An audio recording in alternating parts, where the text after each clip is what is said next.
बिस्मिल्लाहिर्रहमानिर्रहीम। अस्सलाम वालेकुम नाज़रीन, आप यूट्यूब चैनल देख रहे हैं। मैं इमरान खान हूँ। अभी 1 तारीख शुरू हो गई है, 2025 का आगाज़ हो गया है। हुकूमत के पास वक्त बहुत कम रह गया है। जो बाइडन इंतज़ामिया के जाने में 3 हफ्ते से भी कम टाइम बाकी है। जब अमेरिका में नई इंतज़ामिया आएगी तो हुकूमत के पास मगरबी ममालिक की जानिब से जो एक सपोर्ट थी कि आप पाकिस्तान में कुचल कर रख दें सियासी पार्टी को, आप पाकिस्तान के अंदर जुल्म और बर्बरियत करें, आपको ज़्यादा पूछा नहीं जाएगा, तो वो सपोर्ट अब ख़त्म हो जाएगी और मुमकिन है कि उसके ऊपर बाद पूछगछ भी हो जाए। और ये भी हो सकता है कि इस मामले के ऊपर एक इंक्वायरी हो जाए, जिसकी आजकल खबरें आ रही हैं कि मुमकिन तौर पे एक इंक्वायरी हो सकती है आने वाले दिनों में और ये पता चल सकता है कि पाकिस्तान में रिजीम चेंज ऑपरेशन कैसे हुआ। तो अब हुकूमत के पास वक्त कम है अपनी गलतियों को सुधारने के लिए और उनको ठीक करने के लिए। मैं सहाफ़ियों की जो डिमांड्स हैं या उनके जो तज्जिए हैं उनसे बहुत चीज़ें सामने आ जाती हैं, क्योंकि मेरे सारे कुलीग हैं, मुझे आइडिया है कि किसके एस्टेब्लिशमेंट के साथ बहुत अच्छे ताल्लुकात हैं, वो वहाँ से खबरें लेता है, किसके ताल्लुकात जो हैं वो PMLN के साथ बहुत अच्छे हैं या हुकूमत के साथ, वो वहाँ से खबरें लेता है। कुछ ऐसे सहाफ़ी हैं जिनके हुकूमत और एस्टेब्लिशमेंट दोनों के साथ इस वक्त बड़े अच्छे ताल्लुकात हैं। अगर आप थोड़ा सा गौर करें ना तो ये 3 तरह की कैटेगरीज हैं। इनमें सबसे पहले जो सहाफ़ी एस्टेब्लिशमेंट के करीब हैं या जिनका इन्हिसार एस्टेब्लिशमेंट के ऊपर है या जिनकी वीडियोज होगी या कोई और चीज़ें होगी एस्टेब्लिशमेंट के पास, वो बेचारे इमरान खान साहब को मुज़ाकरात के लिए बार बार आमादा करने की कोशिश कर रहे हैं। वो बार बार ये कह रहे हैं कि इमरान खान साहब थोड़ा सा पीछे हट जाएं, थोड़ी सी बात मान लें, अपनी पब्लिक के लिए थोड़ी सी बात मान लें, थोड़ा सा अपने मौक़िफ़ से लचक पैदा कर दें। इमरान खान साहब चले बनी गाला चले जाएं कुछ अरसे के लिए, कहीं ना कहीं बात कर लें। एस्टेब्लिशमेंट से बात करने में क्या हर्ज है, या मुतालबात को तस्लीम करने में अपने मौक़िफ़ से थोड़ा सा हट जाने में क्या हर्ज है। अगर आपकी कैद ख़त्म हो जाती है और आप आगे जाके जो है आपको कुछ सहूलत उसमें मिल जाती है या आप रूटीन की पॉलिटिक्स में आ जाते हैं, तो एक तरफ के लोग जो है वो ये इस किस्म की बातें कर रहे हैं जो एस्टेब्लिशमेंट के करीब है। दूसरी जो तरह के सहाफ़ी हैं, हमारे दोस्त दानिश्वर जो नून लीग के करीब है, वो लगातार कोशिश कर रहे हैं कि मुज़ाकरात मुकम्मल तौर पर नाकाम हो जाएं। उसकी वजह यह है कि वो जानते हैं कि इस वक्त एस्टेब्लिशमेंट फंस गई है और एस्टेब्लिशमेंट चाहती है कि ये मुज़ाकरात हों और इन मुज़ाकरात के नतीजे में ये खुद ही किसी नतीजे में पहुंच जाए, हम दबाव डाल के कोई ना कोई हल इसका निकाल दें, ताकि जो अमरीकी दबाव आ रहा है या जो आलमी दबाव आ रहा है उस दबाव को अवॉइड किया जा सके।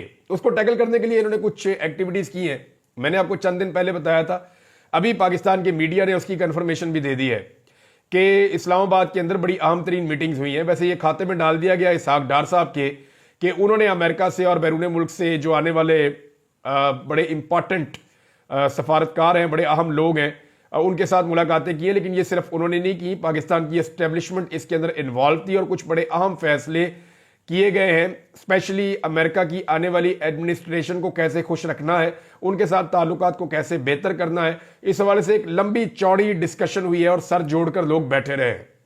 तो उसका नतीजा क्या निकला है वो भी एक ट्वीट है, उसके अंदर भी कुछ चीज़ें मैं आपके साथ शेयर करता हूँ। लेकिन पहले आप ये देखें कि कुछ सहाफ़ी जो नून लीग के बहुत करीब हैं, दानिश्वर, वो चाहते हैं कि मुज़ाकरात कामयाब हो ही ना। जैसा कि ख्वाजा आसिफ हैं, जैसे और बहुत सारे लोग हैं, वो सवालात उठा रहे हैं और उनका तरीका वारदात ये है कि वो इमरान खान को ब्लेम करते हैं या ताने देते हैं कि अब आप मुज़ाकरात क्यों कर रहे हैं, आप तो हमें चोर और डाकू समझते थे, तो अब आप हमारे साथ बात क्यों कर रहे हैं, कल आप बात नहीं करना चाहते थे, अब आप क्यों करना चाह रहे हैं। तो इस किस्म के ताने दे के चीज़ें करके वो ये चाहते हैं कि मुज़ाकरात ख़त्म हो जाएं। रीज़न ये है कि उन्हें इस बात का पता है कि अगर मुज़ाकरात कामयाब होंगे तो इसका बेनिफिशरी सिर्फ और सिर्फ इमरान खान होगा। अगर कोई लूजर होगा तो इस वक्त जो लोग जाली इक्तदार में बैठे हुए हैं ये लूजर होंगे। तीसरी तरह के लोग वो हैं जिनके दोनों तरफ ताल्लुकात हैं, यानी वो बेचारे कंफ्यूजन में है कि मुज़ाकरात होने तो चाहिए, वो ये भी कहते हैं, लेकिन वो ये कहते हैं इनका नतीजा कोई नहीं निकलेगा, ये लंबे चलेंगे। तो इस वक्त इन 3 कैटेगरीज के अंदर इनको आप डिवाइड करें। मुज़ाकरात एक्चुअली हो कहां रहे हैं ये जरा आप देख लीजिए। ये 2 तरह के मुज़ाकरात हैं, मैंने आपको पहले भी बताया था। एक मुज़ाकरात वो हैं जो आपको दिखाई दे रहे हैं, जो सरदार अयाज सादिक स्पीकर कौमी असम्बली, वो भी जाली फार्म 47 के ऊपर, और उनके साथ जो है वो कुछ एक हुकूमती टीम बैठी हुई है। दूसरी जाने तो कुछ 7 बंदों के नाम इमरान खान साहब ने दिए हुए हैं। ये आपस में बैठ के मुज़ाकरात वगैरह खेलते रहते हैं, करते रहते हैं, और यहां पे कोई नतीजा नहीं निकलना। ये सिर्फ फेस सेविंग है, ये सिर्फ सामने दिखावा है कि जनाब मुज़ाकरात हो रहे हैं, फैसले कहीं और से आएंगे और यहां पे आकर इंप्लीमेंट हो जाएंगे। और यहां पे कैसे आएंगे मैं बताता हूं आपको। होगा ये कि फैसला बता दिया जाएगा आसिफ जरदारी को, शहबाज शरीफ को, नवाज शरीफ तो अब 12वें खिलाड़ी हैं इमरान खान के बकौल और इमरान खान को। और जिस चीज़ के ऊपर बैकडोर चैनल में जो मुज़ाकरात हो रहे हैं उनमें 2-4 शख्सियात के मैं नाम भी जानता हूं। एक्चुअली इमरान खान साहब से जेल में मुलाकातों की कोशिशें भी हो रही हैं, बंदे जा भी रहे हैं जेल में। अब क्योंकि पीटीआई अभी तक खुद इस बारे में नहीं बता रही, तो मैं आपको सिर्फ ये बता रहा हूं कि बंदे तो जेल में जाते हैं, और बंदे जेल में इस तरह जाते हैं जैसे कोई भी नहीं जाता, और ऐसे औकात में जाते हैं जिन औकात में जाने नहीं दिया जाता, और उनके पास फाइलें और चीज़ें उनके साथ होती हैं, और जिस तरह वो जाते हैं प्रोटोकॉल्स में वैसे ही वो वहाँ से निकलते हैं। और जिस तरह रात के वक्त कभी कभी जेल के दरवाजे खुलते हैं, कभी कभी बहुत सुबह खुलते हैं, तो ये सारी चीज़ें नज़र आ रही हैं। मैं ये रिपोर्ट आपको कर रहा हूँ और काफ़ी दिनों से कर रहा हूँ। तो 2 तरह के मुज़ाकरात हैं, जो बैकडोर चैनल मुज़ाकरात हैं, जिस वक्त वहाँ कोई नतीजा निकलेगा तो ऑटोमेटिकली ये जो सामने वाली कमेटी है ये भी किसी नतीजे पे पहुंच जाएगी और चीज़ें फिर आप हल की जानिब जाते हुए देखेंगे। प्रॉब्लम फंसा कहाँ हुआ है? और प्रॉब्लम उधर ही फंसा हुआ है कि इमरान खान बाहर निकल गया तो भाई इसका सामना कौन करेगा। मसला यह है कि वो कह रहे हैं जी सबसे पहले आपको जेल से हमने रिहा नहीं करना। सबसे बड़ी शर्त यह कि अगर जेल से इमरान खान को रिहा किया तो जैसे ही खबर चलेगी कि इमरान खान साहब की रिहाई के अहकामात हो गए, पूरा पाकिस्तान जेल की तरफ चल पड़ेगा। ये सिर्फ अटक शहर अगर जेल के बाहर आ जाए ना, अडियाला के बाहर, तो आप सोच नहीं सकते कि क्या हाल हो जाएगा। रावलपिंडी निकल आएगा, इस्लामाबाद निकल आएगा, स्वाबी से पश्तून भागे आएंगे, मियाँ वाली से लोग निकल कर आ जाएंगे। आपका जो सॉल्ट रेंज है जिसको आप चकवाल कहते हैं, जेलम के इलाके हैं, ये सारे लोग ये तो 1-1 घंटे की ड्राइव के ऊपर हैं। ये 1-1 घंटे के 1.5-1.5 घंटे के फासले के ऊपर जितने शहर हैं ये सारे ही निकल आए तो लाखों लोग इकट्ठे हो जाएंगे और फिर पूरा पाकिस्तान उमड़ आया तो फिर क्या होगा। तो यहां इमरान खान साहब को एक कड़ी शर्त यह है कि जनाब आपको जेल से हमने रिहा नहीं करना। आप किसी जगह अपने घर पहुंचे, उसके बाद आपकी रिहाई के अहकामात हो जाएंगे। वहां से आगे फिर आप अपनी एक्टिविटीज को ग्रेजुअली शुरू करें, कोई झटका आप हुकूमत को ना मारे, बेड़े गर्क हो जाएगा। तो एक तो ये इमरान खान साहब के सामने मुतालबा रखा जाता है। दूसरा ये है कि सिस्टम को चलने दें। उन्हें यह कहा जाता है बार बार जनाब इकॉनमी हम ठीक कर रहे हैं, ये कर रहे हैं, कोई भी चीज ठीक नहीं कर रहे। एक नई रिपोर्ट आई है और ये रिपोर्ट जो है वो लोकल रिपोर्ट नहीं है, ये रिपोर्ट इंटरनेशनल रिपोर्ट है कि पाकिस्तान में किस तरीके से गुर्बत के अंदर इजाफा किया गया है। ये रिपोर्ट मैं आपके साथ शेयर कर देता हूं, अभी आपको दिखा देता हूं कि वर्ल्ड बैंक की रिपोर्ट है। लेकिन इन्होंने बेड़ा गर्क किया। इमरान खान साहब को कहते हैं जनाब मुल्क का बिल्कुल ही सत्यानाश हो जाएगा, आप प्लीज कुछ अरसा हमें एक तजुर्बा पूरा करने दें, ये बजट हमें देने दें, चीजें ठीक करने दें, IMF के साथ मामला हमारे चल रहे हैं तो मामला को भी आगे की जानिब जाने दें। हमें कभी वो मांगते हैं 2 साल, कभी 1 साल मांगते हैं, 6 महीने की भी बीच में बात हुई। लेकिन इमरान खान साहब कहते हैं नॉर्मल तरीके से कानून के मुताबिक मुझे छोड़ दें, मैं यहां से जेल से रिहा हो जाऊंगा। लीडर की तरह इमरान खान साहब घर जाएंगे और वहां जाकर बैठ के वो फैसला करेंगे अपनी सारी पार्टी को बिठाकर कि जनाब अब आगे करना क्या है, किस तरीके से इस जाली मैंडेट वाली हुकूमत से जान छुड़ाकर पाकिस्तान में हकीकी अवामी हुकूमत बनाकर पाकिस्तान को वापस संभाला देने की कोशिश करनी है। तो जनाब ये है मामला। अब कई सहाफी ऐसे हैं जिन्होंने, ये बैकडोर चैनल जो मुज़ाकरात है मैं उनकी बात कर रहा था, अब कई हमारे दोस्त सहाफी ऐसे हैं जिन्होंने हुकूमत की बेइज्जती करना शुरू कर दी है। यानी इन्होंने बड़ा हुकूमत का साथ दिया, बड़ी कोशिश की। इनमें 2 तरह के लोग हैं। एक वो लोग हैं जो एस्टेब्लिशमेंट के कहने पर हुकूमत के साथ खड़े थे, वो अब हुकूमत को गालियां दे रहे हैं क्योंकि एस्टेब्लिशमेंट ने हाथ खड़े कर दिए, भी ये है ही निकम्मे नलायक है, कुछ नहीं कर सके, तो आप जाने और ये जाने आपको अब फ्री हैंड है। तो वो फ्री हैंड उनको मिल गया, वो अब दबा के बेइज्जती कर रहे हैं हुकूमत की कि सारा कुछ आपको करके दिया, पकी पकाई हांडी आपको दी, आपसे काम ही कुछ नहीं हुआ। दूसरी तरह के वो लोग हैं जिन्होंने नवाज शरीफ से एक उम्मीद बांध ली थी कि नवाज शरीफ इनकलाबी है। उन्हें लगा कि नवाज शरीफ एस्टेब्लिशमेंट को वापस बैरकों में बंद कर देगा, फौज का सियासत के अंदर से किरदार बिल्कुल खत्म कर देगा। लेकिन उनकी उम्मीदों के बरक्स नवाज शरीफ साहब लंदन से बहुत बड़े साइज का बुरुश बनवा कर लाए और शहबाज शरीफ और नवाज शरीफ ने मिलकर ऐसी पॉलिश शुरू की कि उनकी सारी उम्मीदें खत्म हो गई। मरियम नवाज से उम्मीदें जिन्होंने बांधी थी उनकी उम्मीदें भी पॉलिश के अंदर बह गई। अब सूरत हाल यह है कि वो सहाफी जो इनसे इनकलाब की उम्मीद लगाए बैठे थे, सिविलियन सुपरमेसी की उम्मीद लगाए बैठे थे, वो अब दिन रात गालियां दे रहे हैं और बुरा भला कह रहे हैं। तो यहां पे ये भी सूरत हाल है। पाकिस्तान तहरीक इंसाफ के हवाले से मैं आपको बताऊं कि उन्होंने भी अपनी दूसरी तैयारी कर रखी है। यानी एक तरफ तो वो मुज़ाकरात कर रहे हैं फ्रंट के ऊपर, एक उनके मुज़ाकरात चल रहे हैं बैकडोर चैनल, और तीसरा वो अपनी पब्लिक को एक मरतबा फिर तैयार करना शुरू हो गए हैं और उन्होंने इंदिया देना शुरू कर दिया है कि हम एहतजाजी तहरीक के लिए तैयार हैं।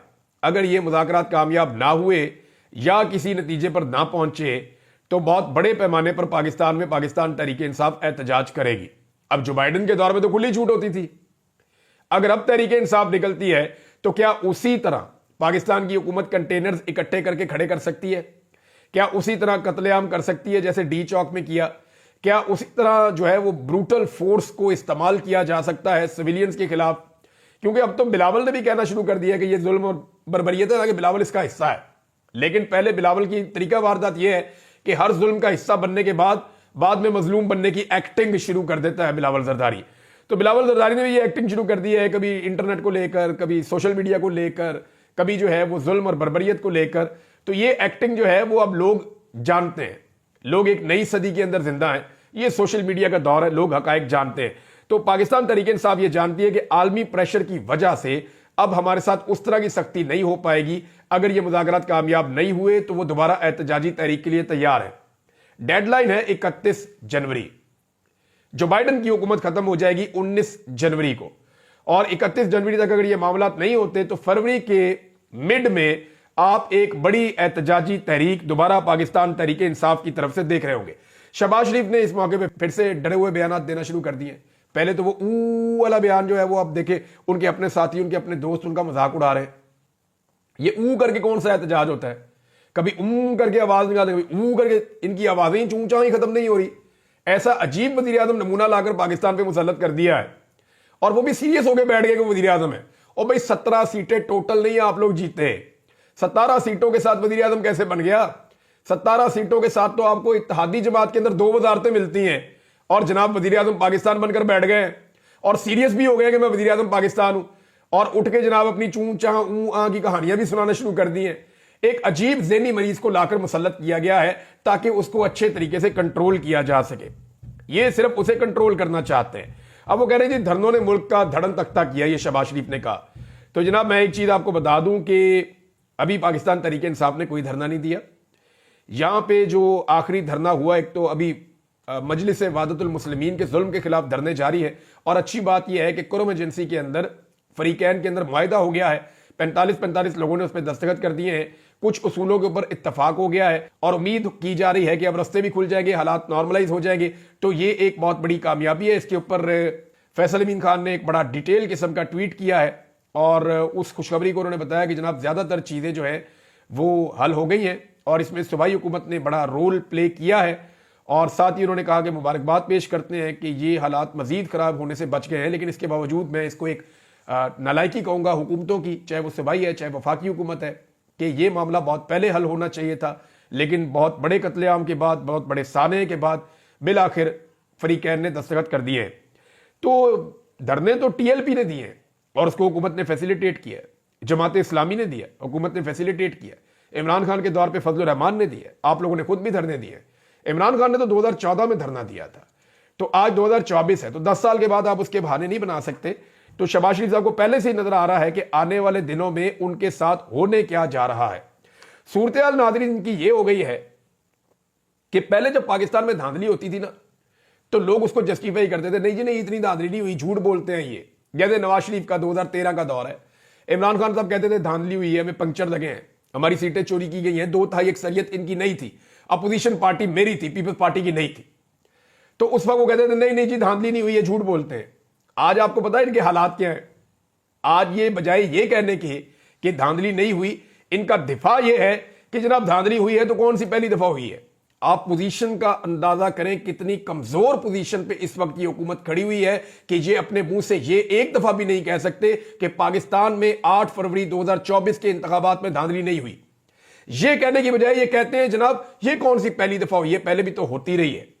भाई पहले अगर धांधली होती थी ना 19-20 होती थी, इस दफा जो 19-120 हो गई है। बेड़ा ही गर्क कर दिया, 17 सीटों वाले को हुकूमत बनाकर दे दी, और जो 180 नशिस्तें पार्टी जीती हुई थी उसको लाकर महदूद कर दिया 100 सीटों से भी नीचे, और मखसूस नशिस्तें भी छीन ली। तो यह पाकिस्तान की तारीख में पहली मरतबा इस बड़े पैमाने पर धांधली हुई, इससे पहले नहीं हुई है।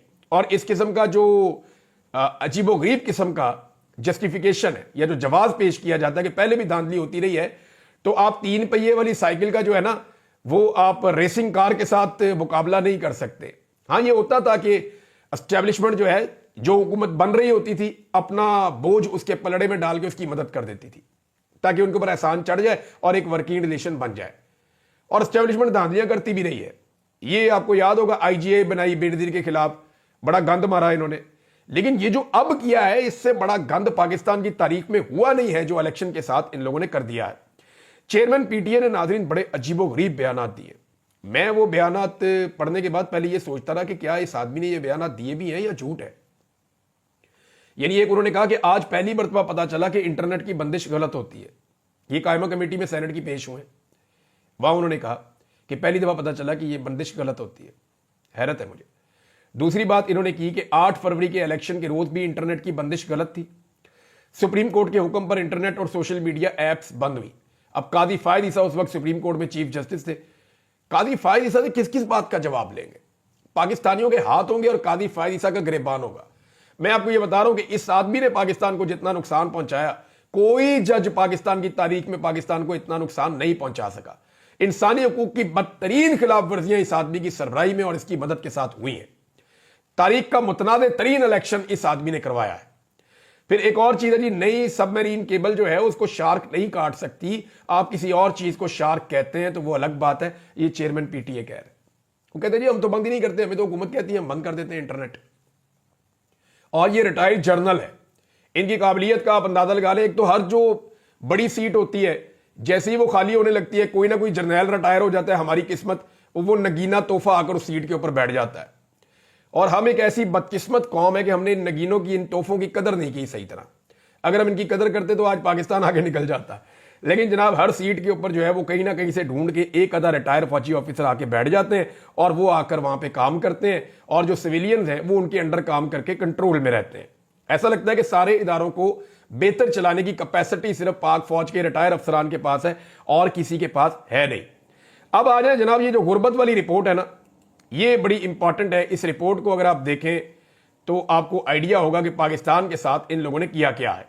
नाजरीन ये डाटा ये बता रहा है कि 2024 में मौजूदा हुकूमत के दौर में पाकिस्तान में गुर्बत में बहुत ज्यादा इजाफा हुआ और 7% से ज्यादा गरीबों की तादाद में इजाफा हो गया। 1,30,00,000 मजीद पाकिस्तानी शहबाज शरीफ साहब की मेहरबानी से मजीद गुर्बत की लकीर से नीचे चले गए। ये जनाब इन्होंने कारनामा किया है। 7% गुर्बत की मिकदार में इन्होंने इजाफा कर दिया है। इमरान खान साहब के दौरे हुकूमत में गुर्बत कम हुई थी। मैं आपको डाटे के साथ साबित कर देता हूं।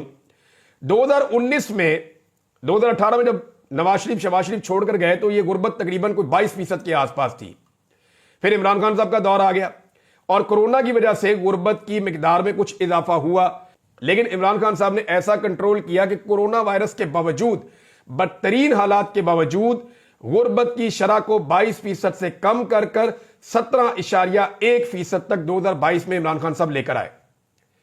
यानी 17.1% तक इमरान खान साहब लेकर आए थे 22% से कम करके।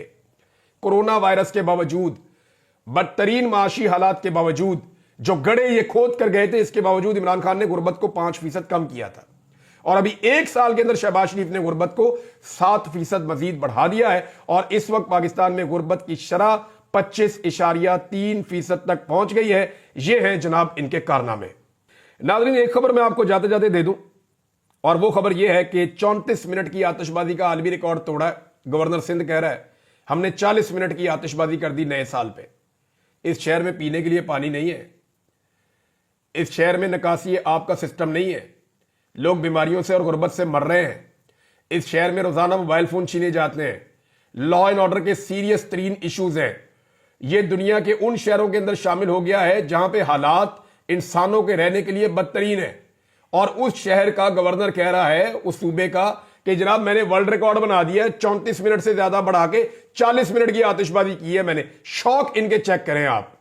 और मैं आपको बता देता हूं 50 मिनट से ज्यादा आतिशबाजी कर दी है उसने, अबू धाबी ने। अब अगले साल इस गवर्नर को और पटाखे चलाने पड़ेंगे। चलाते रहो पटाखे, चलाते रहो पटाखे। इस तरह के तोहफे मुसल्लत किए पाकिस्तान के ऊपर, यही अंजाम होना था। अब तक के लिए इतने, अपना ख्याल रखिएगा, अपने चैनल का भी। अल्लाह हाफिज़।